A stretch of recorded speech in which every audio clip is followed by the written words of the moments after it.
హైదరాబాద్లోని సీతారాంబాగ్ జగన్నాథ్ మఠంలో ఇవాళ దండి సాధువులు ఆధ్వర్యంలో ప్రత్యేక పూజలు జరిగాయి। ఈ కార్యక్రమానికి ముఖ్య అతిథిగా శ్రీ శ్రీ శ్రీ త్రిదండి శ్రీనివాస్ వ్రతధర్ నారాయణ్ రామానుజ జీఎస్ స్వామీజీ హాజరయ్యారు। వందలాది దండి సాధువులు కలిసి ప్రత్యేక పూజలు నిర్వహించారు।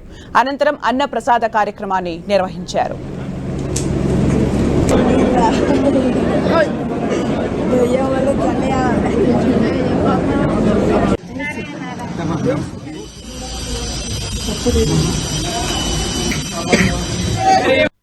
यज्ञ उमाधि पूजा पाठ अनुष्ठान తర్వాత ఆ జీరామఠలో జగన్నాథ్ మఠలో అక్కడ వృద్ధాశ్రమం ఉంది, గోశాల ఉంది, వేద పాఠశాల ఉంది, అన్నదానం ఎవ్రీ డే జరుగుతుంది అని చిన్న చిన్న పిల్లలకి వేద పాఠం చాతుర్వేదం పాఠం చెప్తున్నారు।